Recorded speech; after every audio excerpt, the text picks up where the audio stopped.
Bismillahirrohmanirrohim. Assalomu alaykum aziz yurtdoshlar. Sizlar bilan Imom Maturidiy rahimahullohning Ta'vilotul Qur'on asaridagi ba'zi oyatlarning tafsiri xususida so'zlashayotgan edik. Bugungi suhbatimiz Hujurat surasining 1-oyati xususida. Ushbu sura Madinada nozil bo'lgan bo'lib, 18 oyatdan iborat. Sura nisbatan qisqa bo'lishiga qaramasdan, o'zida ko'pgina islomiy odob axloqlarni qamrab olganidan ulamolarimiz uni Suratul Axloq, ya'ni odob axloq surasi deb ham nomlashadi. Suraning 1-oyati musulmonning eng birlamchi odobi sanalmish Alloh va rasuli oldidagi odob xususidadir. Astaizu billah. Ya ayyuhallazina amanu la tuqaddimu bayna yaday Allahi va rasulihi wattaqulloh innalloha sami'un alim. Ey mu'minlar, Alloh va rasuli oldida biror so'z aytishga yoki biror ish qilishga shoshilmangiz. Allohdan taqvo qilingiz.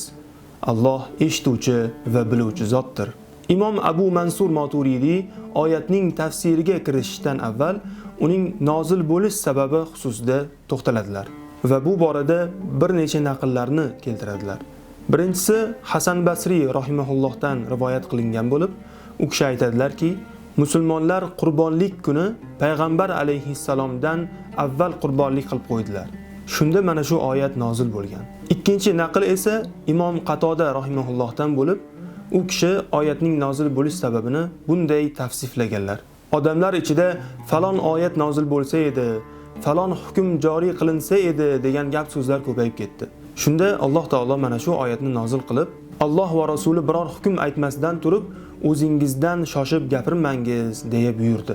Imom Maturidiy aytadilarki, oyatning mazmuni quyidagicha: Ey mu'minlar, qurbonlik qilishda ham, biror so'z aytishda ham, biror ish boshlashda ham Alloh va rasuli biror hukm aytmasidan turib, biror oyat nozil bo'lmasidan turib shoshilmangiz. Alloh va rasulining hukmini kutingiz. Zero mana shunda sizlar uchun xayr bordir.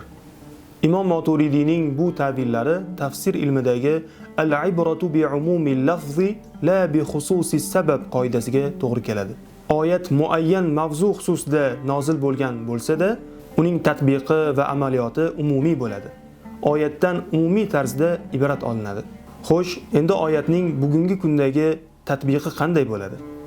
Birinchi navbatda musulmon kishi har qanday ish qilishidan avval bunga Alloh va rasuli nima deydi, dinimiz qanday ko'rsatma beradi degan savolni o'ziga berishi lozim. Ikkinchi tomondan oyat o'zdan kattalarni hurmatlash, o'zdan kattalarni oldida biror ish qilishga yoki biror so'z aytishga shoshilmaslikka chorlaydi. Assalomu alaykum va rahmatullohi va barakatuh.